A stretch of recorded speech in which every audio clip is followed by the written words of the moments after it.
Ladies and gentlemen, welcome back to another episode of Victory Over Self Radio. Victory Over Self, a podcast that dives into all things athletics. And today, I'm going to announce him as the self-declared strength and conditioning Twitter moderator and frequent poster. We're going to call him the godfather of the field. If you're listening in, somebody that you've either heard of or you steal his stuff and call it your own. That's how original and that's how long Mike Boyle has been in the field. Coach Mike Boyle, thank you so much for coming on the show. We're super grateful. No problem. Thanks for having me. I love to do this. I enjoy these hour-long conversations with other coaches, so looking forward to it.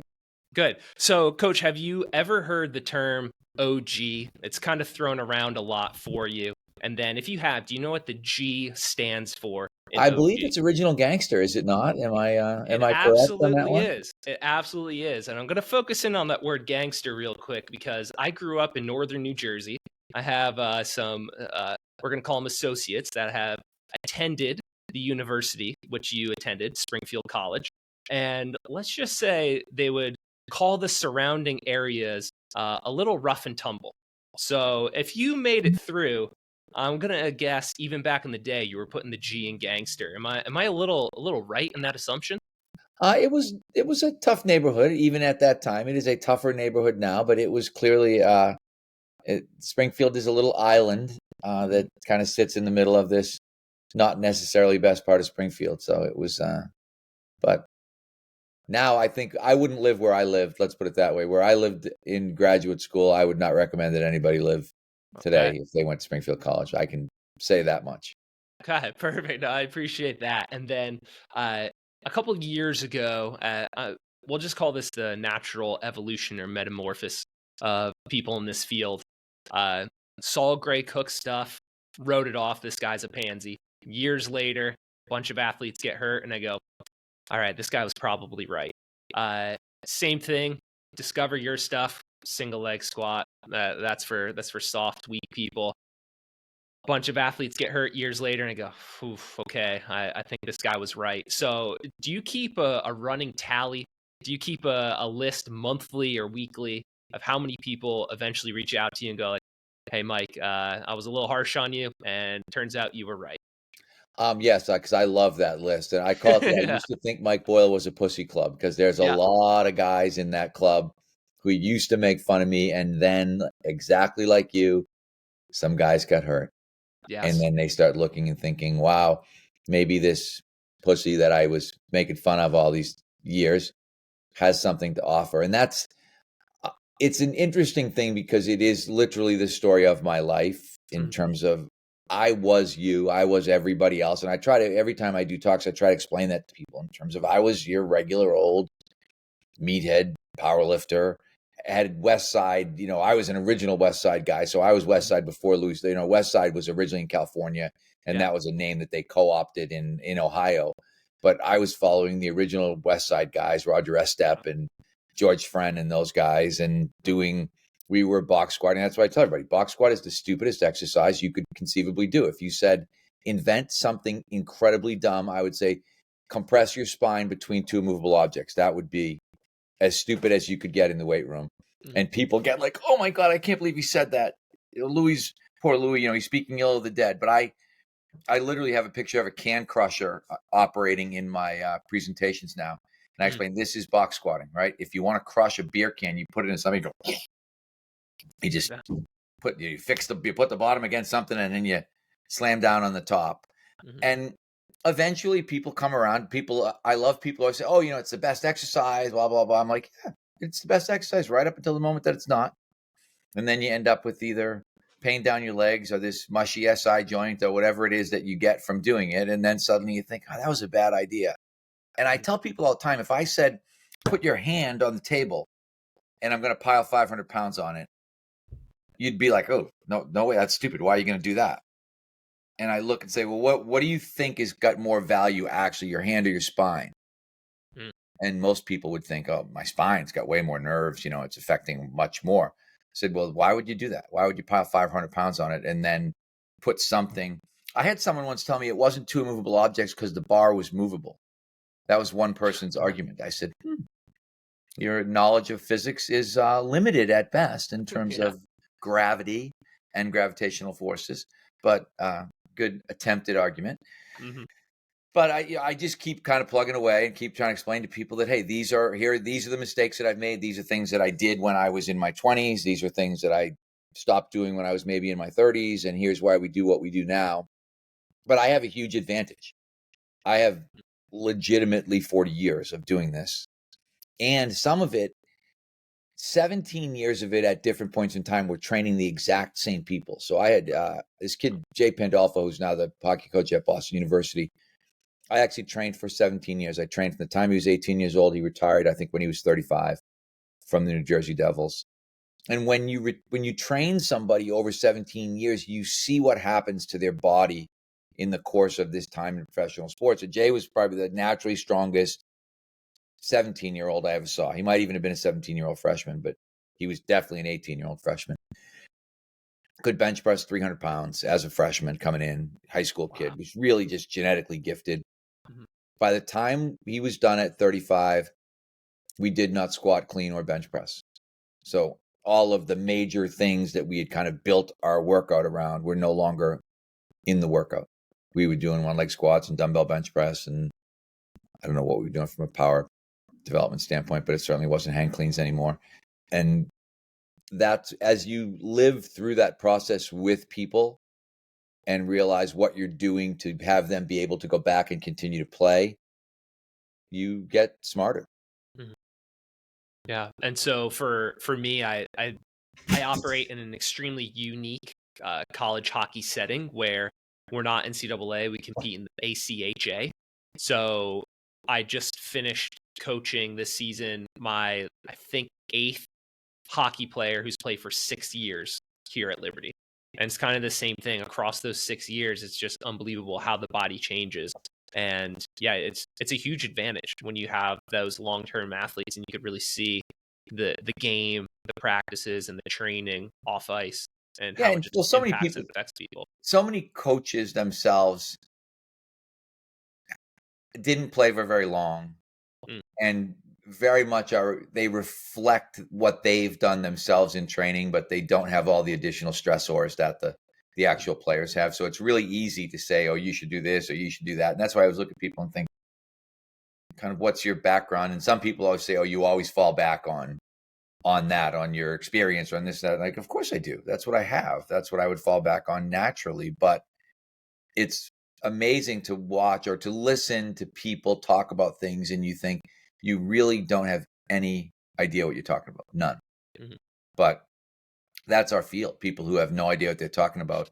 If they talk about it enough, often enough, other people will perceive them as experts and will eventually begin to quote them. So that's why I'm the Twitter moderator, because I have to every once in a while throw it out there on Twitter, like, in a polite way, that's bullshit. Okay, that polite way, that's not accurate. And it offends people, I think, sometimes. And I've had people have private messaged me and said, you're a bully, you embarrass people here. And I'm like, I'm not a bully and I'm not embarrassing people, but I will comment if you say something that I don't agree with. Because I always say social media is like a game where if you don't expect people to respond, then don't play the game. You shouldn't go on Twitter and post and then be offended when somebody posts back, oh, I didn't agree with that statement. That's the nature of the whole interaction. If every statement is just applause and clapping hand emojis and things like that, then we're all going to be experts forever, because no one's ever going to disagree with us. And I just don't think that's not. I view social media as a learning process, both for me and for other people. And I think if you're not honest on social media, then you're not really actively participating in the learning process. I think so much of social media is like prime examples of the Dunning-Kruger effect, where people are putting out content so early on because they want to get started in it. And this is where I kind of struggle with it, is I don't feel like I'm ready to post stuff on social media. Like, yeah, I know I've been in this for a while now and I feel like I could, but I don't have enough confidence. 1, 2, I feel like I don't want to copy everybody else. But 3, I don't want to put something out there that maybe a year from now, I'm going to change my mind. Now, that's going to happen eventually anyways, but. Yeah, and I think there's kind of two sides to that in terms of I've had people say, how do you get active on social media? And I said sometimes it's just simply starting an account, following people, and commenting, hey, great idea, or I agree, and not being controversial. I don't think you need to be a content creator in the beginning. And then I think when you do start to create content, starting to say, this has been my experience, and posing things more as questions. Hey, what do you think? We did this. What do you think? Versus the problem I get into is when people post absolutes and then get offended when you say, okay, I don't agree with your absolute. Somebody the other day, there's always people trying to kind of shift towards the aerobic zone 2 thing. And somebody said, volume is the way to injury avoidance or something like that. And I said, no, it's not. It's definitely not, particularly in field and court sports. And then he came back and said, oh, I was just talking about lower leg. And I said, okay, if you were just talking about lower leg, you had more than enough characters left to say lower leg. But it's amazing when sometimes you question, challenge, whatever, then people go back and say, oh, well, this is what I meant. And I always think the good thing about social media is you should try really hard to have your post say what you mean. I sit with mine and I read and I reread them. I sometimes write them really long and then try to shorten, whether it's cutting out words or abbreviating words, whatever I have to do to make the post fit. But that's generally what I'll do. But I want to try to make sure that I get the point across and that I don't leave things maybe open-ended or ambiguous or however you want to look at it. So I think some of it is it's sort of like getting into the game. You can go and listen to music. You don't necessarily have to play music. And in much the same way, you can participate on Twitter and, or Instagram or whatever it is and say, hey, this is what we did today. What do you think? And then you got to put your thick skin on. If somebody said, hey, that was great, but this could be better, or gee, I didn't like that technique. You just have to be ready for the comments to sometimes not be great. I still regularly get people who hate the way that we do things, whether it's the way that we clean or whatever. And sometimes I post stuff because I tell people I post what we actually do. I don't try to post any sanitized version of what we do. And people will make comments, oh, they kind of bounce a little off the pad on the squat. And I'm like, yeah. I use one of my son all the time, and I'm thinking he was trying to one leg squat 80 for 5. Absolutely bounced a couple times, no question. But that's sometimes your limit attempts aren't going to be perfect attempts, and you just have to acknowledge that. But I always try to preemptively lay that out there, like, hey, I know this isn't perfect. Not posting this as a technique video. This is not a technique tutorial. Something like that, I think, allows you to kind of, hey, I've entered the chat. I'm here. This is what I think. This is what we're doing, without kind of puffing your chest out. Because I get offended more with people who are trying to misrepresent themselves. Like you said, Dunning-Kruger people are trying to misrepresent themselves as experts who clearly aren't. And that's massive. That's when Chris was saying, is there anything you can ask? The only thing you can't ask is to me to name names, because I try to not do that. But there's some incredible frauds on social media. People who are, I would name names and you guys would go like, you serious? And I'm like, yeah, absolute total frauds. Don't coach anybody. Never really accomplished anything except to be good on social media. That's what they do. I think we meaning collectively in the field, a good enough job vetting people on social media and looking at this and saying, wait a second, what about this guy? What does he actually do? Because it's amazing how I always think people will kind of stretch their resume. Oh, I've coached people from Major League Baseball, the NFL, blah, blah, blah, NHL. And then you realize some of those people, it might literally have been one of each of those, and that's it. And it might have been one workout or 2 workouts. And it's just amazing how people pad the resume and nobody ever peeks behind the curtain. Yeah, I had a friend whose brother played 2 seasons in the NFL, and he showed up at Liberty just to work out one day. He was in the same weight room as me, and everyone's like, "Oh, you trained an NFL guy?" I was like, "No, I didn't." Like, he was just there. He just kind of showed up. I'm not gonna try to promote that or put that on my resume or anything like that. He was just there. So I definitely agree. It kind of happens there. Right, exactly. We have the brother of one of our kids is going to go in the first round, and he's Mhm. been in the gym a bunch of times and worked out. If someone said, "Did you train him?" I would say, "No, I didn't. I've never trained him.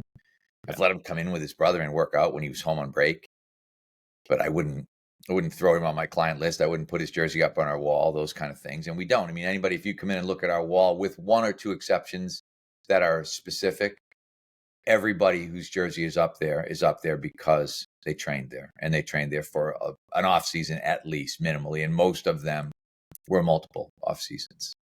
And I think something that draws a lot of people to you, Coach, is like seemingly you're doing it right, and you've been doing it right for so long.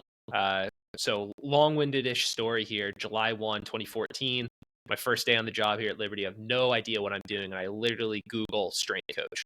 And sure enough, what pops up first? Strengthcoach.com. Oh, perfect. And so I joined the site. I start reading articles. I purchase resources, books, and it just helped out so much. So first and foremost, if I don't get the time later on, just want to say thank you for impacting me, mentoring me, and the other thousands of coaches, which in turn, at this point, hundreds of thousands of athletes that you've kind of coached and helped. But going along those lines, you've put out tons of content. All right, we've talked social media, but articles on your sites, other articles. You've put clips of presentations, we'll call them in services at your facilities, books. Blair has a VHS tape that you released, we'll just say a couple years ago. I'm extremely drawn to people who are able to put their thoughts and ideas down on a piece of paper and kind of have the balls to put it out there, such as yourself. Can you please, to the best that you can, sort of describe the process of Human Kinetics calls you and they say, Mike, we want you to write a book on functional training. We think what you do is functional training. Are you going back and forth weekly, monthly with editors? Are you coming up with all the chapters? Are you handwriting this stuff? Do you voice record it and transcribe it? Are you typing on a computer? I'm super interested in I'm your typing on a personal. computer. Okay. I'm coming up primarily with most of the chapters. They did have they had some outline ideas in their mind, and they did say things like, we want you to find somebody to write a foreword. We need a preface. And then there were times when I would send them things and they say, well, we need a chapter on this. They wanted a chapter on testing, which I didn't really want to write. So I kind of had to figure out, okay, if I was going to write about testing, what would I write? So there was a little back and forth, but the vast majority of it was just a little bit James Joyce, a little stream of consciousness, just kind of spitting stuff out. Because I started actually, this is how stupid I was at the time. I have to look up Ed's name. Ed was the acquisitions editor, so he's the guy who tries to get you to write the book. It was a long time ago. It was 2003 or 2 or something. So I guess I can be okay with not remembering his last name. But he said, hey, we want you to write a book. And I was like, how long's the book? And he was like, what do you mean? I said, if you're going to give me a word count, how many words would a book be? And for whatever reason, he said 45,000 would be about a ballpark. Okay. So I pulled all my articles that I'd written previously. I'd written for training and conditioning. I'd written a bunch of stuff. I'd written some little manuals that perform better sold, like training the posterior chain or whatever you called it, hamstring training. I don't know what you even called it at that time. But I just pulled all that into one Word document, and I had 27,000 words. And I thought, easy. You write like 18,000 more words. And I just sat down and said, okay, I'm going to try to write 500 words a day that will fill into either create one of these chapters or fill in one of these chapters or whatever it is. So I think, and go back to kind of what Blair was talking about, I am not a Nike guy at all, but I do love the just do it idea. I think you need to do it, whether it's speaking, whether it's writing, no matter what it is. You will not get better at it if you don't do it. And you just have to do it with some respect for the process, I think, in terms of whether it's whatever type of content you're trying to create, whether it's Instagram content or deciding to write articles. I think there's a lot to be said for writing, even though most people aren't reading what you're writing anymore. It's a really good way to organize your thought process. And I think even what I realized, I started filming lectures. Functional Strength Coach series came out of this series. I forget the name of it, but somebody did this seminar in Arizona, and my friend Alan Cosgrove was one of the speakers, and it was a bunch of people that were kind of popular at that time who got together in Arizona, and 6 of them did a seminar, and I think they probably did 2 1-hour lectures apiece. And I bought it, much like Blair. It was on VHS. Blair, I don't know where you got a hold of VHS. You must have got it from your father or somebody, but you still managed to get a hold of it. But at that time, what I realized is it was just these guys lecturing to a room full of people, and somebody was recording it. And before that, I had actually made some VHS tapes for Perform Better, probably what Blair saw, that were more kind of instructional studio kind of thing. Not really studio, but we went in the weight room on a Sunday and we filmed content with the idea that it would be edited down and made into sort of instructional videos. And then I started to think, I can just record my lectures and sell them. That's crazy. And so I decided to do Functional Strength Coach. I said, I'm going to do Functional Strength Coach. And I talked to Brian Lee, who was a friend of mine who was really good at internet marketing. And I said, hey, you want to partner on this thing? He said, I'll do it. I'll record it. All you got to do is figure out how to sell it. And we both made a significant amount of money in the space of about a month, because that was the internet products.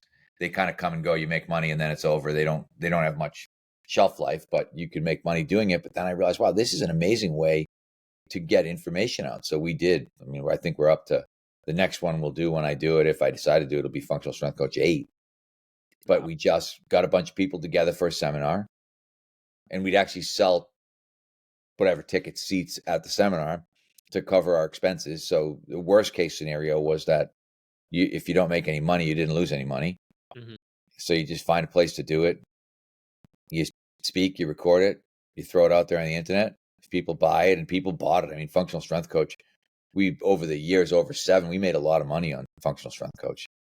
But it wasn't, and I think that's the problem with people always say, oh, it's about clicks, it's about money. It was never about clicks or about money. It was about getting information out.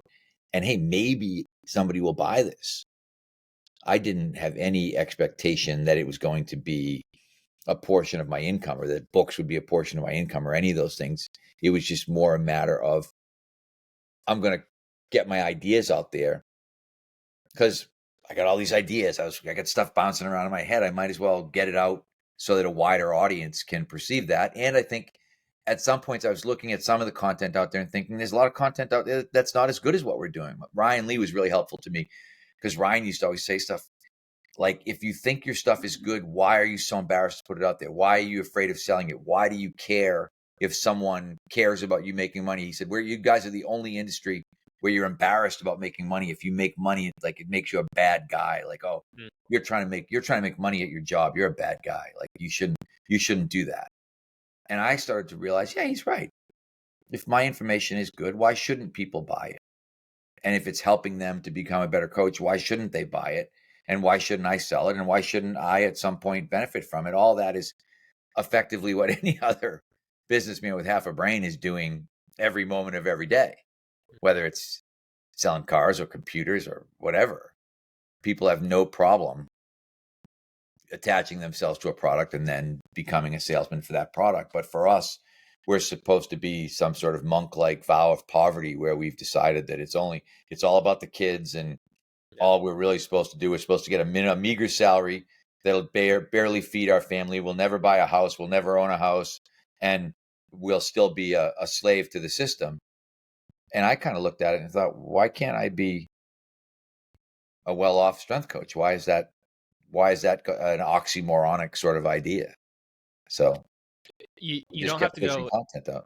Yeah, sorry, you don't have to go into crazy detail, but for anyone who's like, discovering you right now and they haven't done their homework, so to speak, you've had, while being a strength coach, multiple other jobs all wrapped up in there too, right? Like, do you like flip houses with your family? Yep, my wife and I have been flipping houses for 30 years. We've probably lived in, I don't know, at least 30 houses, maybe 40 houses, honestly.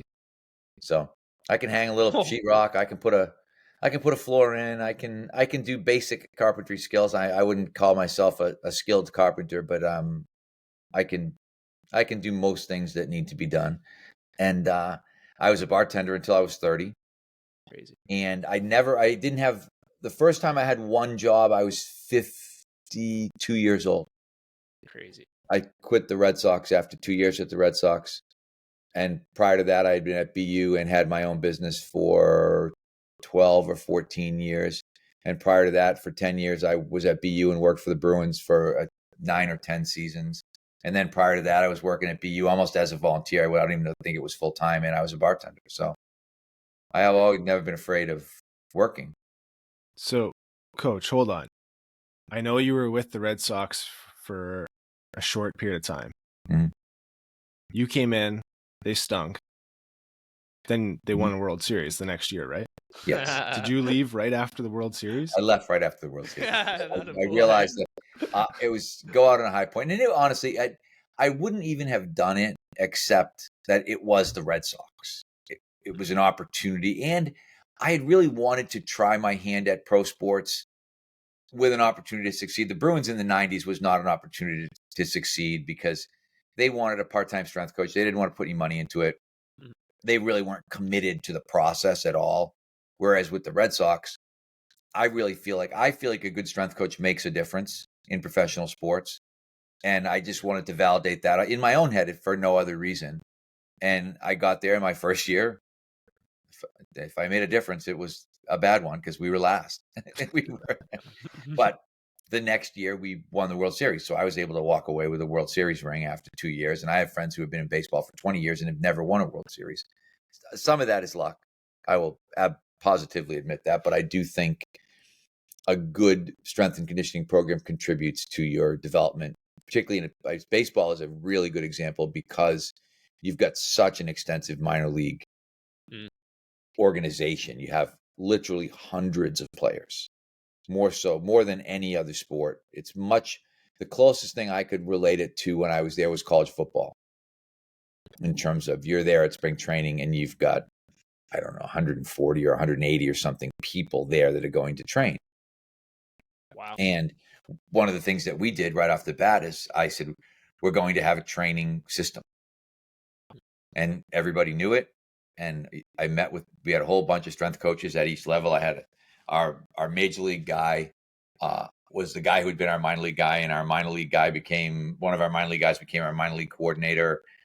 And we had a bunch of really good young guys. And I just said, hey, this is the way we're going to do it. We're going to have one system. Everybody's going to roll. Everybody's going to stretch. Everybody's going to do the workouts exactly the way that we think the workouts, the way really I think the workouts should be done. And we're all going to be kind of conscientious and loyal. And if I find out that you're down in, Greenville or whatever, and guys are back squatting, then you're going to have a problem. But our guys were great. Everybody got on board. And we had a really, really good system. We had great systems with our minor league guys getting through. Our major league guys really liked what we were doing. It was very seamless for guys to move from organization to organization. So I think in some ways, at least, we put in a system that was helpful. And we were able to have a really good impact on the major league guys that we have. Most importantly, though, they brought in that second year, they brought in some really good guys. They brought in David Ross and Ryan Dempster and Jake Peavy. I mean, Shane Victorino, Mike Napoli. They really went out and got some guys that really loved baseball and really wanted to win, which I think sometimes the focus can be too much on talent. And it's the combination of talent and character, I think, that gets you over the top. I don't think talent is always just the thing. You've got to have a little bit of both. And we had a lot of both. We had a lot of talent. And I always say to people when you rattle off the pitching staff that we had Jake Peavy and we had John Lester and we had John Lackey and we had Andrew Miller. And the year before we'd had Josh Beckett. I mean, we had, and our best pitcher was Koji Uehara, actually, who nobody remembers, but Koji Uehara was basically unhittable as a closer. And that year, and probably only that year, but he was in a situation where very few people got hits off Koji during that time. And like I said, we had two Japanese pitchers, we had Venezuelan pitchers, we had Mexican pitchers, we had people from all over the world. So it was a really cool opportunity, but just was not sustainable from a family standpoint. It was draining for me, and it wasn't a great kind of home life situation. And I think that's a perfect transition because when we discussed having the opportunity to bring you on. Yeah, I want to hear all about, your time with the Bruins, Boston, and single leg training and talk hockey. But at the same time, number one, I just wanted to hear like, okay, you sit down on a computer, you just do it, you try to write 500 words a day when you're creating. And then along those lines too, Ross, Blair, and I all have young children, and your children are older now. They play sports at a high level. I fully intend on trying not to be, but will be a crazy dad of, bringing my son into the weight room as soon as he could walk type of thing. Can you just share some of the experiences of being a dad? And as I'm kind of getting along those lines here, did a podcast with Anthony Donskov, Buddy Morris, Fergus Connolly, and Dan Paff, and you all kind of went around in roundtable form and just sort of discussed how the job took over and your marriage suffered. And thank you so much for that honesty. Like, as a younger coach in the field, it's super refreshing to hear of like, no, put your family, put your marriage as a priority. So thank you there. Kind of a side note, but yeah, can you share some of those like successes, failures of what you would keep the same, do differently when it comes to training your own kids, and kind of just how it went and the overall experience? It's interesting. My daughter, it's one thing you have to realize is that your kids are going to be really different. And accepting that part right off the bat can be easy or hard. I guess for me, it was easy. My daughter wanted to be around. She wanted to go everywhere with me and do everything with me. And she loved sports. She loved being around the guys. She loved being in the weight room. She, to the point where you had to tell her to like leave. I can always remember at BU during warmups, I'd be like, okay, you cannot, like, this is pregame. Okay. We're getting ready. You can't come out of the office. You stay in the office until we're done warming up. And I would look down there and her head would be like sticking out, looking at me. And I'd be like, back in, I told you can't come out. But she would go in and talk to the guys. She got to go, like, she had a much better experience than my son. The reason I started working with the national team again when they asked me was because of her. I thought, this is going to be unreal if I can take her to camps and she can get to kind of grow up around. I still remember that we went to the first meeting. I brought her and I told this woman, Reagan Carey, had hired me. And I said, I'm coming, I'm bringing my daughter. And she really wanted me to work. So I think she was just kind of like, okay, I'll take the luggage to get Mike to come out and do this. Mm-hmm. And we were out in Blaine, Minnesota, and Michaela's sitting there and she said, what's your job? And she looked up, she goes, to be seen and not heard. And I was like, okay, she listened to what I said, because I literally said, you need to be seen and not heard. Yeah. You need to stay out of the way. But my daughter is a very large personality person. Within 30 minutes, she is in the locker room. She's taping sticks. She's running errands for the girls, but she's literally having the time of her life. I mean, she's in there it's the Olympic team, and she's 12 years old. And the girls really embraced her. And for her, I always said, if you've ever read, I think it's Talent Code, where Coyle talks about ignition. That was her ignition moment. So I think one of the things you want to do is expose your kids to your athletes, expose your kids to your team. I think my daughter looked around and was like, oh my God, these are my people.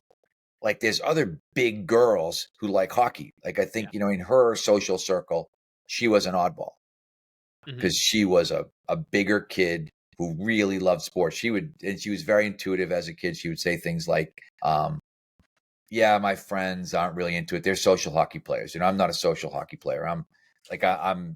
This is for real with me. I'm not just doing this to be on the team or to make friends. I'm doing this. I want to play. Like, for her, she goes, I want to get, I want a college scholarship. I want to play in the Olympics. This is what I want to do. I want to be like these girls that I see at these camps. And so she had a great exposure. My son, it was very different. My son was a similar age when I worked for the Red Sox. I literally, one day I said, want to come into Fenway? And he's kind of like, well, I was like, come on. We're just going to go in. It was a rare off day. You don't have many off days in baseball. I said, we're going to go in. Carl Crawford's going to work out. Jacoby Ellsbury's going to work out. To just be a couple of guys and like 2 all-stars, right? I mean, 2 guys that if you're a baseball fan, you're like, okay, I'm going to get to go meet Carl Crawford and Jacoby Ellsbury. He comes in and he proceeds to play video games in the clubhouse and eat everything that he can get his hands on. You can't believe, like, we have you guys have an ice cream machine. This is unbelievable. He pays zero attention to what's going on the field, as like could care less about Carl or Jacoby. Meets him like, yeah, how you doing? Good to see you. How do you work this game? just a totally different person. And it was like, okay, he's not into it. The next week we had, because it was during the playoffs, we had 2 Monday off days. I said, you want to go back to Fenway? We can go play catch or whatever, watch the guys. He's like, no, I'm going to stay home. I got my friends are going to play street hockey. And it was like, okay, so he's not the same. He ended up being, he's a really good athlete. He would have been a Division I lacrosse player, tore his ACL, and it's not one of these tore his ACL, never played again. Just tore his ACL, didn't want to go to prep school, was happy to go to a Division II school, but a good athlete, but just a totally different personality than the sister. And I think that's the biggest thing with your kids is just realizing, okay, who are they? What are they like? Can I support them in whatever it is they want to do? So you don't become that crazy dad who's maybe dragging some kid around to baseball who wants to stay home and draw pictures. You just got to know, okay, this is my kid. This is what my kid likes. I'm going to expose my kid to a lot of opportunities. We were really good about exposing our kids to multiple sports when they were little. My daughter, it was out of need. You had to find something to do with her, someplace to take her. I mean, we rock climbed, we did judo, we did gymnastics. Like I always used to say, I would take her to a rock fight if they'd let her participate. You know what I mean? Just because, okay.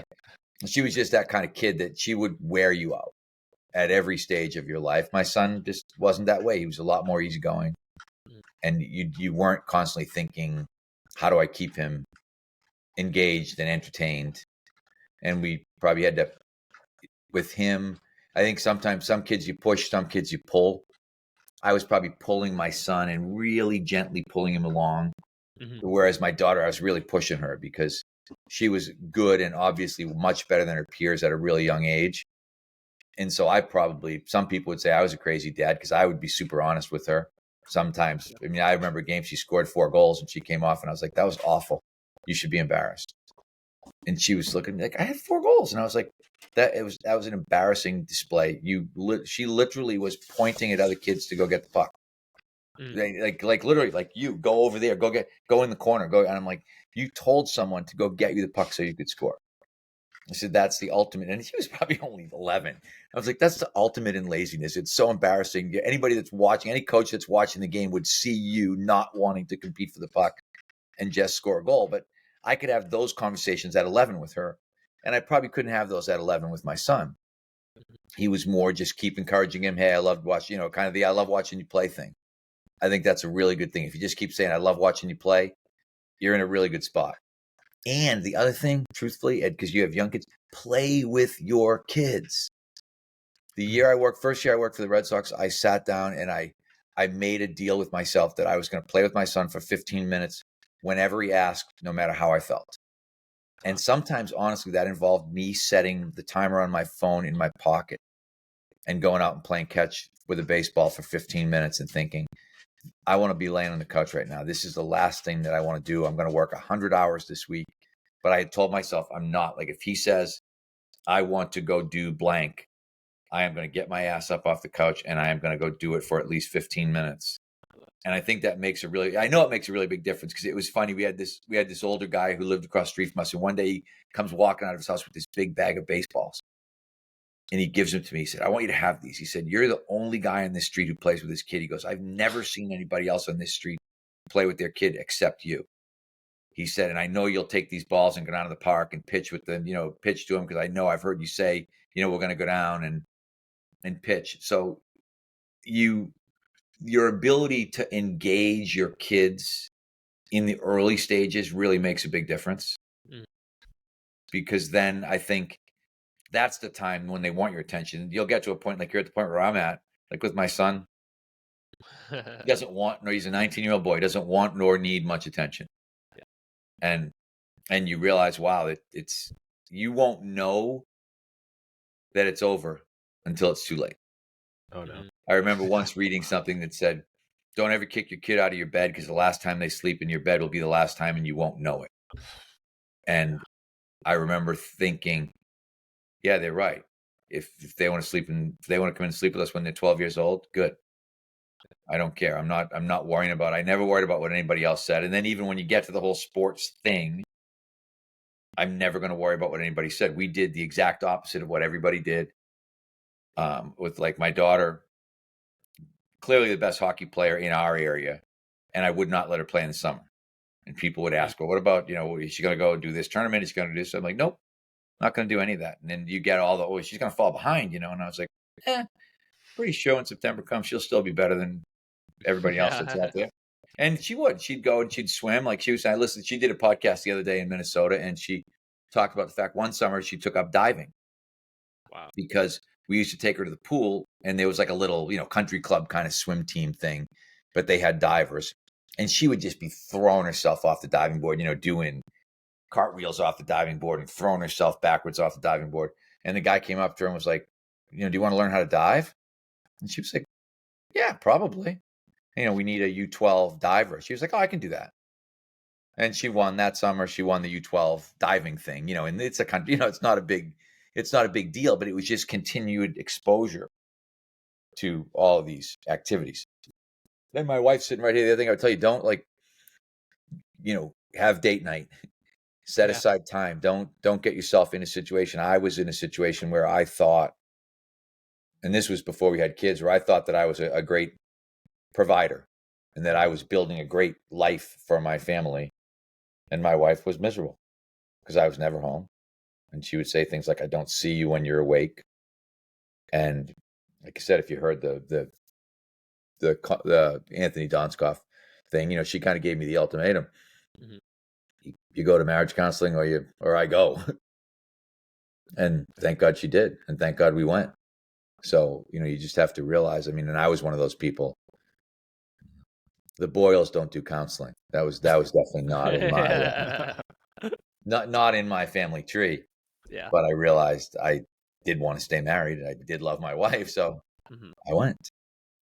Coach, did you ever find it difficult shifting from Coach Boyle to home life? Were you the same person in both places? I have a daughter who's 6. She just started playing hockey, and I'm kind of walking the line of being the hockey dad and not so much a hockey coach, trying to stay on the sidelines there. Well, one, I never coached the kids. I didn't coach them until they were old enough to come in the gym.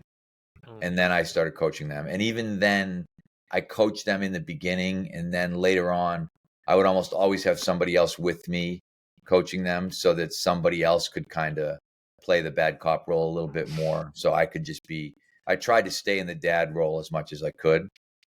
As I said, with my daughter more, I would get out of it sometimes and get into coach mode. And that's maybe why she is coaching and wants to be a coach. And she's actually real good at coaching, because I would be honest. But like I said, my son was just a different person. And I needed to encourage him more. I needed to pull him along more so that he didn't get to the point where he thought, I don't really want to do this because you're making it not fun. And that's the part that I think is critical. When you look at it and think, if you're making it not fun, then you're the problem. With my daughter, I was very hard on her. It honestly didn't change her at all. She was very driven. She was one of these kids who she'd play a U10 game or a U12 game, keep all her equipment on, and say, the U14s aren't going to have enough kids. And I was like, are you sure? She's like, no, but I don't think they are. And they're going to let me play. And literally, sometimes we'd leave her at the rink. She'd play 3-4 games in a row.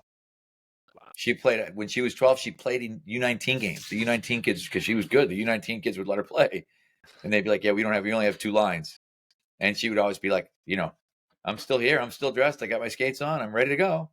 And she'd like text on her phone, I'm going to play in the U19 game with so-and-so. And we'd be like, okay, we'll come down and watch the U19 game. And it actually ended up being good because she really surfed ability levels a lot in terms of her age group game. She was super dominant. And then, when you're 12 or 13 in a U19 game, you're chasing everybody around, like a bat out of hell, just trying to keep up and hope maybe you can get your stick on a puck and score a goal kind of thing. So she kind of learned the effort part sometimes playing with older kids. And I think that's something that we don't get to do enough. And it can be bad. Like if you're constantly moving your kid up to play against better kids, then they don't get to excel. But if you're occasionally letting them play with older kids, then they do. Kevin Neal, who's now the Bruins strength coach, I remember he told me one time, he said, your kid should be one of the best 5 players on their team. And I thought, that's like with my son. And my son ended up being a really good high school hockey player, better lacrosse player, but a good high school hockey player. But he wasn't on some of the teams that he could have been on, he wouldn't have been one of the best 5 players. So we had him on other teams. He sometimes was on a lower level team, but he was always able to be a good offensive player, and he developed into a real good offensive player from not being kind of typecast. Sometimes if you're on the top team, you can end up being a checker when you're 12. Someone says, oh, you're a 3rd, 4th line grinder. Yeah. And I'm like, no, then go and play on the 2s and be the first line center. His freshman year, he didn't make the varsity team. He ended up being he was the last kid cut, ended up making the JV team, and he was devastated because his other buddy, Bade, was the only 2 freshmen were in the mix to make it, or 3. 2 of them, his 2 other friends made it. He didn't. And it was the best thing that happened to him because he played JV, and he was the first line center on the JV team, and he scored a bunch of goals. He played in every game. He played a ton. It made him a way better player the next 3 years. So I think sometimes you also have to be ready to kind of deal with disappointment and not kind of take your ball and go home kind of dad, like, okay, we're going to go to a different team, or even sometimes just being ready to say, hey, I'm okay being on the 2s. I'm okay not being in the best situation, because the best quote unquote situation may not be the best situation for your kid. That's good advice. No, that's a really good point. And how beautiful too for women's hockey of obviously it's going to be more physical as they get older, but without the body checking, like, a 12, 13-year-old boy, unless they are absolute monsters playing U18, they probably get roughhoused a little bit. Right, exactly. They couldn't. That's the thing. You couldn't do it at the boys level, but at the girls you could. But my daughter, like her U12 year, she played boys. Mm-hmm. She was like, just like, the girls, it's not good enough. I'm going to play boys. And those are the girls we love recruiting here. When you get those small town Manitoba, Saskatchewan, Alberta girls who played guy hockey their whole life, they're just a different breed. Yeah, they are. They're much more a girl who's had a good sampling of men's hockey. Yeah, and again, that's talk about parenting. I was dead set against that early on. Mm-hmm. The girls should be playing with the girls because it's going to be a different game, and it's not going to be it's not going to be the same. And then later on, I let her do it, and I realized a year of this and maybe one more year would have been good. But it was funny. The next year with her, she didn't like being on the boys' team because the boys excluded her in terms of the 12-year-old boys didn't want to hang around with the 12-year-old girls. So she wanted to be on a girls' team and have more friends that were girls. Actually, it was 11-year-old year she played with the boys because her 12-year-old year, she went and tried out for a select team, and the U12s weren't very good. And we said, we're going to go back. We'll play another year of boys. And U12, and then the coach, again, because it was girls, the coach intelligently said, I'll let her play U14 then if she wants. If she doesn't want to play U12, she can play U14, even though she was 12, and they let her play U14, which ended up being about, she was where she needed to be. Mm-hmm. And so, Coach, as we're kind of wrapping things up here, we've mentioned, within your career, within, raising your kids, just multiple different levels and stuff like that. And Ross was kind of wondering of, some of the differences you found, things like that. Ross, what was that question that you had?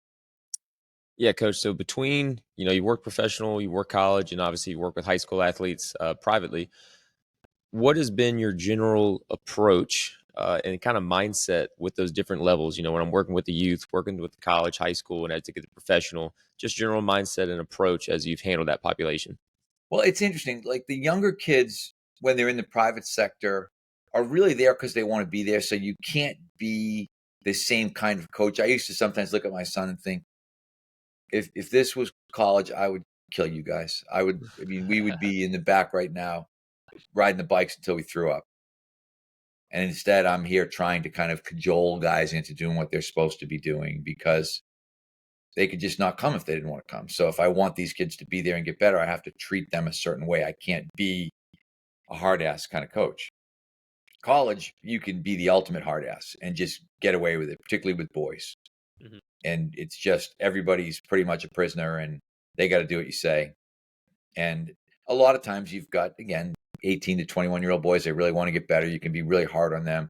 You can swear at them. You can scream, raise your voice, do whatever. College girls can't do that. College girls, women in general, if women don't think that you like them, they're going to shut you out really, really quickly. They need to feel valued in a way that boys don't. Boys just some of them just don't care. If you don't like them, they're like, who gives a fuck? I don't care if you like me. I don't like you either. And that's not going to change one iota of what I'm doing here or what I'm trying to do on the ice or whatever on the field. It won't make any difference. Whereas some females will be deeply offended and just stop trying. So it's a very different kind of manner of motivation. I was just talking to my daughter about this today. Anson Dorrance wrote a book called Training Soccer Champions. And if you're not familiar with who Anson Dorrance is, you should get your head out of your ass. But he won like 24 national championships or something in women's soccer. Not talking to you guys collectively, but to the listeners. But Training Soccer Champions is probably the best book ever written on coaching females, because he's really made an art out of how to coach female athletes. And then the pros is completely different because it goes the exact opposite way of college. You can't bully those guys at all because they're just going to look at you and be like, fuck you. I make more money than you. I'll be here when you're gone. If it comes down to you or me, it's definitely going to be me. So don't. And you realize that. So sometimes that's where a lot of guys fail when they come from college to the pros, is they think you can treat pros like you treat college guys. College guys are just, and it's changing now, NIL, portal, all this stuff. College is going to be very different in the next 5 years. But up to this point, college, you could kind of bully guys. If you were a big looking, strong, loud guy, you could kind of impose your will on the group. At the pro level, they could care less. They don't care what you look like. They only care what you know. And it's a very, very different dynamic. You are shifted unintentionally more into a sales kind of mode where you got to get guys to believe in you. You got to get guys to want to do what you want them to do. And that's actually what I'm good at. I think that's why I had as much success as I did in the pros, because I could always get guys to do what I wanted them to do. I always used to look at guys and think, hey, you were here before me. You got here without me. I get it. You know, anybody, if you're in a pro locker room, like, okay, this guy's a professional athlete, which means he is the elite of the elite, whether his work ethic is, whether his weight room technique is, none of that matters. He's a professional athlete. He's here. He made the team. He's playing. You better figure out a way to get him to be engaged and to do the things that you want to do. So there is some ability you've got to be kind of a little bit of a surfer if you're going to do it across multiple, I guess, domains when you start thinking about high school, private sector, college, professional. And because I didn't think professional hockey and professional baseball were very different, really. It was still the same kind of thing. You can figure out who you have, kind of some alphas in the room. You have some guys who are just trying to hang on. It was, to me, very, very similar dynamics and environment. And I was very comfortable dropping right in there and being able to operate the way that I had always operated before, which was to just kind of get guys to buy in. And the difference too, and that's what you talk about, the single leg stuff, the functional stuff. A lot of these guys, they're smarter. And they've been through the ringer a little bit, and they've probably had their share of bad training. Because I always remember when I started seeing the guys, you're not going to have to squat. 90% of pro guys are like, high five, Mike, you're the man. You're not another one of these idiots who's going to like try to make me into an Olympic weightlifter or make me into a power lifter or whatever. You're just going to worry about me getting better at doing what I do and help me make more money. Perfect. And that's a lot of the places that I've been. It's really funny that's what you realize, is that you don't, even with NFL guys, all the NFL guys that I have, sometimes guys will come in and first thing they'll do is start explaining to you about their injuries. And I've had some trouble with my back. And I'm like, you want to have any trouble with your back here? You know, I'll never make you do a back squat again. And guys literally look at me like, man, I love you. You're not one of those dummies who's going to insist that I do heavy squats because that's going to really make me a man. And, you know, some of those guys, like, I'm a man, trust me. I play in the NFL. Like, there aren't a lot of softies playing in the NFL. So being able to coach those guys from a respectful standpoint and even be able to talk them out of it. I'd have some guys where I think, this isn't good for you. This is not what you need to be doing at this stage of your career. So it's different.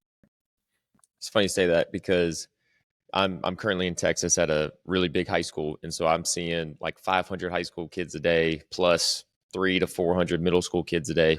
And so we're seeing a ton of kids. And it's interesting. You made the comment of, you know, the ignition moment and getting kids around the right people, you know, get them in the right environment, or you got some kids that are there for social reasons, which is totally fine.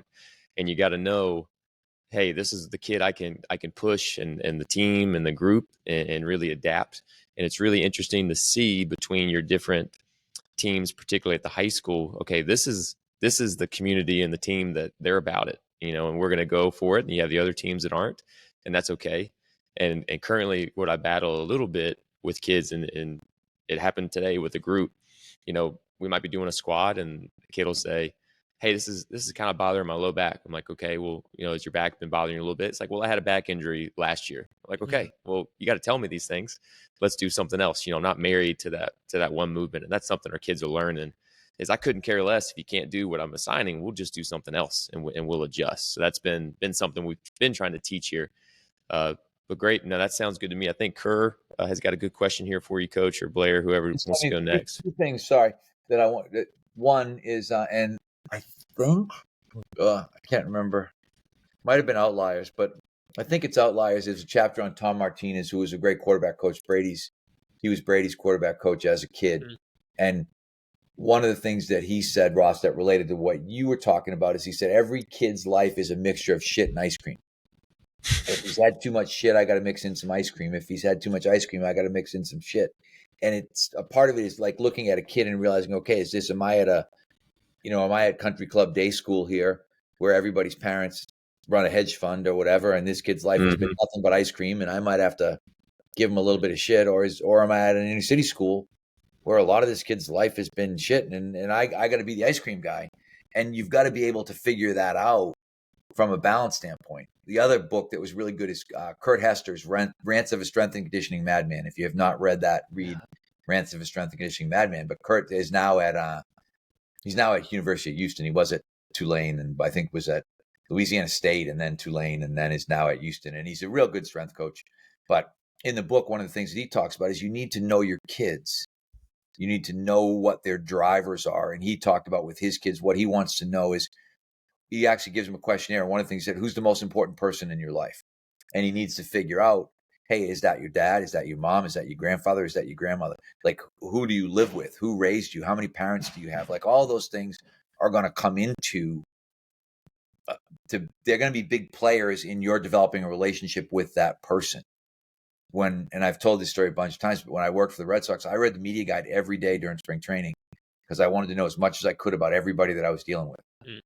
Were they married? Did they have kids? Where did they grow up? Did they go to college? Did they come out of, did they sign out of high school? What was their situation prior, so that I'd have a better ability to relate to those people. And I think we spend way too much time on the periodization stuff and the X's and O's and all this stuff, and probably not nearly enough time on the psychological part of the profession, and realizing that, okay, this, like, I'm big on music. Okay. For instance, in our weight room, like, you can't have music where there are swears. There's no obscenities allowed. Doesn't happen. I'm real big on shirts. Okay. You can't lift with your shirt off. There are just things I don't lift. Like in our situation, you can't wear headphones. You can't wear gloves. You can't have ear pods in. I think that you are trying to create a culture, particularly with kids, where they understand what the expectation is. And I think a lot of coaches do a really, really poor job of that. Sometimes I'll walk into weight rooms and look and think, like, my God, like, whenever I see people post the Twitter stuff with the kids all lifting with their shirts off, I'm just like, it's incredibly unprofessional and sexist. Because your girls can't lift with their shirts off, right? Why would you possibly let the boys lift with their shirts off? Like, why would you do that? Okay, just everybody wears a shirt. That's the way that it works. Like in our situation, you can't wear just a sports bra. So, we're not like typical 24-hour fitness. We don't have women running around in sports bras, and we don't have guys running around in tank tops. It's like everybody's got, and again, the women, it gets a little bit now, with some of the newer Lululemon stuff, the definition of sports bra is probably a little bit different than it was 10 years ago for us. Yeah. But we still, and especially with the kids, we enforce things like shorts. We tell the girls the shorts have to cover their ass. We tell the boys their shorts have to be pulled up. Like, those are all, there's lots of non-negotiables about how we're going to conduct ourselves. And that stuff makes a big difference. Coach, Sorry, I interrupted, but I know you guys had another question. Just wanted to add another great book that I'm sure you've read is Conscious Coaching by Brett Bartholomew. Yes. I am proud to say that 4 of the chapters in Conscious Coaching were written by MBSC employees. If you go and look through there and realize that Brendan Rierick and Kyle Holland, I'm trying to think who the other 2 are, but I'm pretty sure there were 4 of the chapters because he kind of alternated chapters with people. Yeah. So a bunch of our guys actually participated in that book.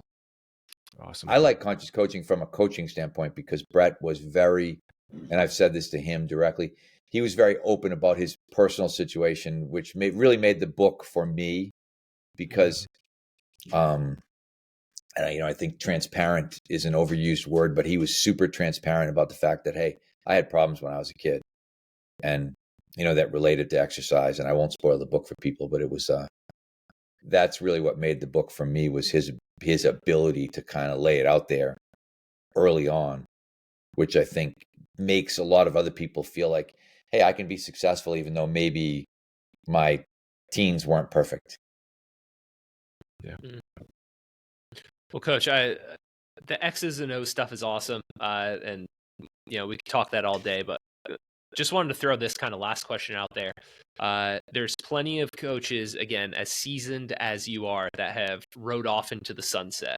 What keeps you active? What keeps you going? Why are you still doing this? Lack of a horse, probably. I just can't find a way to ride off into the sunset. But yeah. No, I really like what I'm doing, and I'm trying to kind of semi-retire, but I won't ever. I love doing stuff like this. My father was a high school principal, career kind of educator. I like doing this. I don't see myself disappearing. I will be on the gym floor significantly less probably as the years go on, but I will continue I'll coach every day if there's people around to coach. I like it. It's I don't want to be fully retired. I also don't want to work 8 or 10 or 12 hours a day anymore on the floor coaching group after group. So the nice thing about having your own business is you can kind of, again, you can, as we talked about, you can surf it a little bit in terms of, hey, I'll work a little bit more in the summer. I really like it's great when my son and his friends are around. Okay, I got a group, I can coach those guys. When our pro guys come back in the summer, I can work with those guys. When our girls come back from the PWHL, I'll work with those groups. Like I'll spend time with the groups that I really want to spend time with. But I don't have any obligations. So it's kind of a nice mix in that way. I love a story you told on a podcast of you walked in, you were saying to a girl, like, hey, do it this way. Some guy in cutoff and flip-flops was telling me I had a sweatshirt and flip-flops was telling me I need to do this, and your trainer's like, oh yeah, that he owns this place. That's Mike Boyle. It's so funny. Yeah, who's the... Well, we'll post it and all that, but Coach, what are your Twitter and Instagram handles for everybody out there? Twitter, I am mboyle1959, and Instagram, I am Michael_Boyle1959. So, and hopefully everyone would agree those are mandatory follows, just for all the years of experience. But again, too, you call out the BS, you highlight the things that make sense or are, let's just say, relevant in terms of training, not just random internet stuff. So, Coach, for the impact you've made on my life, for Ross's and for Blair's, for the thousands of coaches, the hundreds of thousands of athletes, just thank you. I know like you're probably out of your mind, bored right now of constantly getting flattered nonstop, but just you've taken a lot of crap over the years for stuff that you put out there, and hopefully more and more people could come to grips in terms of like, yeah, he was right. But thank you again so much for today. Hey, I appreciate it.